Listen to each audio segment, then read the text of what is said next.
तो hi guys, कैसे आप सभी लोग। गाइस पहले मैंने एक थ्योरी पे एक वीडियो बनाई थी non pre lightening hair colour, यानी कि नॉन ब्लीच हेयर कलर के बारे में हमने पढ़ा भी था कि किस तरीके से हम एक डायरेक्ट हाईलाइट को अचीव कर सकते हैं विदाउट प्री लाइटनर।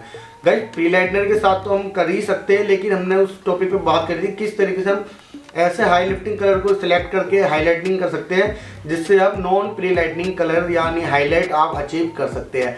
आज गाइस हम थोड़ा सा प्रैक्टिकल के साथ लेकर चलेंगे कि आप किस तरीके से हाई लिफ्टिंग कलर करके कितने लेवल तक की आपको हाईलाइट मिल सकती है। तो हमारी क्लाइंट का क्या था कि गाइस उनकी जो डिजायर सेट थी ना, उनकी डिजायर सेट थी कुछ ऐसी हाईलाइट्स जो ज़्यादा वाइब्रेंट ना दिखे। उनको हमने पहले तो सजेस्ट यही करा था कि आप थोड़ा सा मौका सेट में जा सकते हो, या पहले हम प्री लाइटनिंग करेंगे देन डिपॉजिटिंग मौका सेट या चॉकलेट वगैरह सेट में इजीली जा सकते हैं। लेकिन उनकी डिमांड ही यही थी कि वो without pre lightening hair colour वो भी हाईलाइट्स में चाहते हैं। तो हमने किस तरीके से उनको मतलब करा था, और आपको भी आज हम दिखाएंगे कि डायरेक्ट ट्यूब से अगर आप हाईलाइट्स करते हो तो कितना लेवल लिफ्ट हो सकता है, कितनी लाइटर हाईलाइट्स आपको मिल सकती है। तो गाइस वीडियो को स्टार्ट करते हैं। छोटी छोटी क्लिप को देखकर समझेंगे कि किस तरीके से हमने फॉलो स्टेप बाय स्टेप करके उनकी ग्लोबल प्लस हाईलाइट्स करी थी। गाइस पहले तो मैं इनका आपको मैं बिफोर दिखा देता हूँ। सो गाइस आप देख सकते हैं इनका नेचुरल जो बेस है वो ज़्यादा से ज़्यादा 4 नंबर का हेयर है। हमें बहुत ज़्यादा इजी तब पड़ जाता है हाईलाइट को लाइट करने में तब जब आपका बाल जो नेचुरल लेवल का 5 हो या 5 से ऊपर हो। गाइस और ऐसा होता ज़्यादातर नहीं है, हमें ज़्यादातर 3, 4, 5 एशियन हेयर में इन बालों पर ही ज़्यादा वर्क करना पड़ता है। तो हमें ये 4 नंबर का हमें हेयर मिला था, और हमने इनके लिए जो कलर ट्यूब यूज़ करी थी, जैसा कि मैं आपको स्क्रीन पे दिखाता हूँ कि हमने जो कलर ट्यूब यूज़ करी थी इनके लिए 12.1 यूज़ करी थी। मैं चाहता 900S भी ले सकता था। आपके माइंड में भी ये आ रहा होगा कि हम 900S को भी यूज़ कर सकते हैं, वो आपकी बात ठीक है, लेकिन इनको कहीं ना मतलब एक वार्म टोन में नहीं जाना था। और आपको भी पता है जो मैं 12.1 यूज़ कर रहा हूँ ये कूल शेड है, लेकिन ये अभी ज़्यादा कूल शेड में भी नहीं दिखने वाली। क्यों? क्योंकि इसके आप ऊपर फॉइलिंग कर रहे हो, ठीक है। अगर 12.1 भी इसमें थोड़ा सा वार्म टोन देगा, लेकिन उतना नहीं देगा जितना कि अकॉर्डिंग टू 900S। 900S में क्या पूरा टोटली वो वार्म है, ठीक है। 900 में थोड़ा सा कूल टोन गई है, क्योंकि 900S में भी काफ़ी ज़्यादा फैमिली दी गई है। 900, 9001, 902 इस तरीके की। तो मैं चाहता था उनको 12.5, 12.3, 900S और 12.4 इस तरीके की हाई लिफ्टिंग दे सकता था, लेकिन मैंने इसलिए नहीं दी क्योंकि 12.1 मेरे को लगा था कि कहीं ना कहीं ज़्यादा वॉर्म की तरफ नहीं ले जाएगा। और आप सभी को मैं बताऊं कि अगर ये वॉर्म में जाएगा तो वो उसका रीज़न यही है कि जो हम इसमें जो डेवलपर यूज़ कर रहे हैं वो हम 40 वॉल्यूम यूज़ कर रहे हैं। और आप सभी को भी पता है कि हाई लिफ्टिंग कलर 40 के बिना तो बिल्कुल भी नहीं आने वाला है। हाईलाइट्स में आपको 40 वॉल्यूम लेना ही पड़ेगा। 12.1 कूल टोन में आपको डायरेक्ट तब दिखेगा जब आप उसको 20 वॉल्यूम में कर रहे हो। 20 वॉल्यूम में करना मेरे लिए मुमकिन नहीं था, क्योंकि इतना लाइटर शेड हमें लगता नहीं है कि आप लगता है थ्योरिकली भी मना करता है कि 20 वॉल्यूम आपको इतनी हाई लिफ्टिंग शेड को इतना लाइटर हाईलाइट की लुक में दे देगा। तो हमने इसमें 40 वॉल्यूम यूज़ किया है, जिसकी वजह से इसमें थोड़ी सी जो है वार्म टोन आई थी। और हमारी क्लाइंट को भी हमने बता के रखा था हल्का जो टिंट है वो आपको वार्म टोन का देखने को मिलेगा।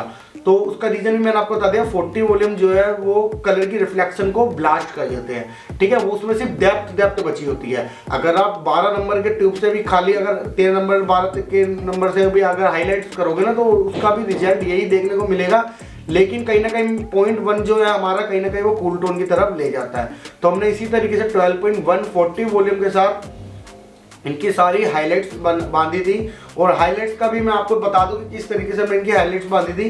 देखिए पहला सेक्शन जो हमारा गया था वो हमारा गया था वीविंग का, ठीक है। दूसरा जो सेक्शन हमारा जाता है वो हमारा जाता है स्लाइस का। अब इस टेक्निक के ऊपर बात कर लेते हैं। हम चाहते हैं हम सारी वीविंग ले सकते थे, लेकिन क्या होता है कि गाइस जब आप डायरेक्ट कलर ट्यूब से आप जब हेयर कलर को कंप्लीटली करते हो ना, तो उसमें आपका जो स्लाइस होता है ना, वो स्लाइस अपनी मेजरमेंट को बढ़ा के वाइड में ज़्यादा दिखाता है। अगर आप वीविंग लेते हो ब्लोंडर से या प्री लाइटनर, वही ब्लोंडर से अगर आप वीविंग करते हो तो पतली वीविंग भी आपकी ना एकदम फैलती हुई दिखेगी, लेकिन डायरेक्ट ट्यूब का कलर इतना वाइब्रेंट नहीं आता ना, तो वो हमेशा कम ही क्लाइंट को कम ही दिखता है। तो इसलिए आपको एक वीविंग लेके चलनी है और एक स्लाइस क्या करेगी आपके कलर को ज़्यादा इनहेंस करेगी, क्योंकि आप सभी को पता है वीविंग में गैप होता है, स्लाइस में कहीं भी गैप नहीं होता है, तो अच्छे से स्प्रेडिंग जो उसमें लुक आती है ना वो काफ़ी ज़्यादा अच्छी आती है। लेकिन क्लाइंट को बिल्कुल भी मतलब ऐसा नहीं लगता कि आप स्लाइस निकाल रहे हो तो लुक चेंज हो जाएगी, ऐसा बिल्कुल भी नहीं है। आपको ग्लोबल लुक में वीविंग के साथ ये टेक्निक करोगे तो आपकी जो लुक आएगी वो ग्लोबल प्लस हाईलाइट की ही आएगी। लेकिन इसमें मैं आपको बता दूं, जो आप स्लाइस ले रहे हो उसमें आप हल्की बैककोमिंग कर सकते हो। तो आप हमेशा ये देखिए कि जब आप डायरेक्ट ट्यूब से कर रहे हो तो स्लाइस भी लेना जरूरी है वीविंग के साथ। और अब जब आप वीविंग लेते हो तो उसमें भी आप बैककोमिंग कर सकते हो अगर ब्रेकेज ज़्यादा है तो।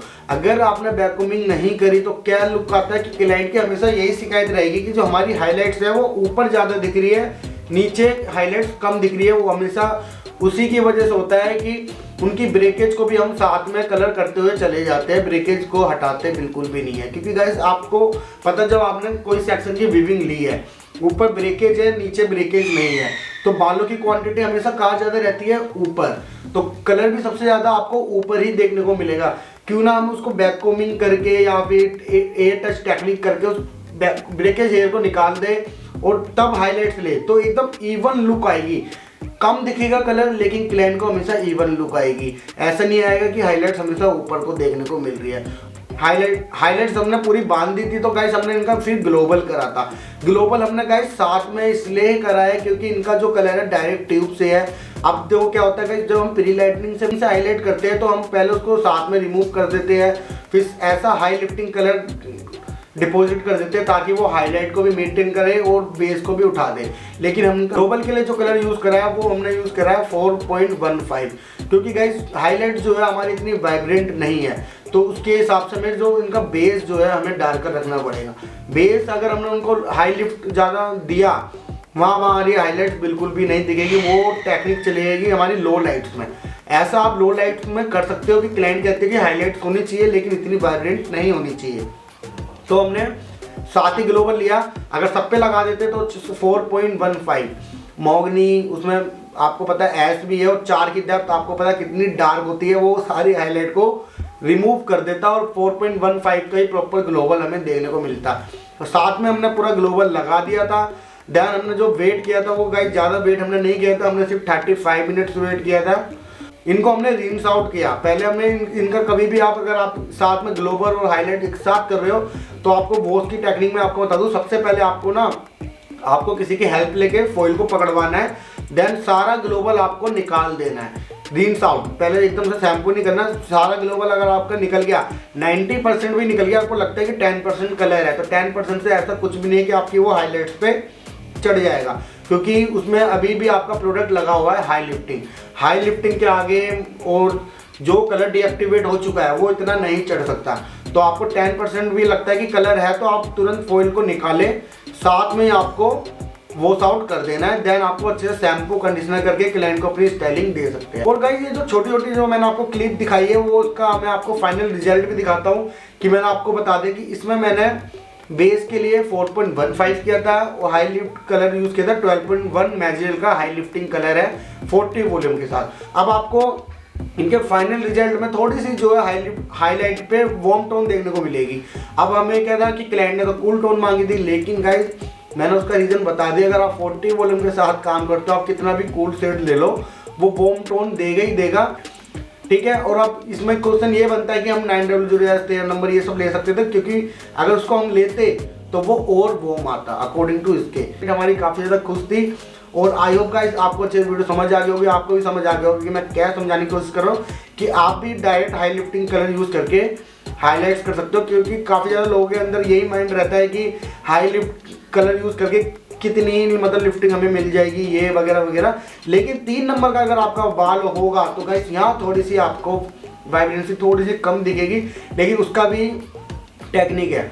3 नंबर का अगर आपको बाल मिलता है तो उनका बेस, जैसे मैंने आपको इसमें बताया 4.15 लिया था, उनका बेस आपको कुछ नहीं करना, जस्ट आपको नॉर्मल 3 का डेप्थ की बेस दे सकते हो, 3 की या फिर कोई मोका सेट का, जैसे कि 4.8 इतना मतलब ज़्यादा वाइब्रेंट नहीं होता। तो 3 नंबर का जितना हाई लिफ्टिंग कलर आपकी हाईलाइट को वाइब्रेंसी देगा ना, तो उतना ही आपको बेस को डार्क रखना है।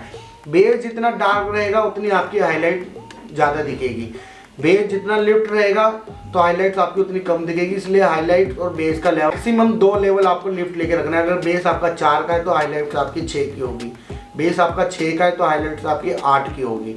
अगर बेस आपका 8 का है तो हाईलाइट्स तो आपकी गाइस एस ब्लोन की तरफ जानी चाहिए, तभी आपकी हाईलाइट्स दिखेगी।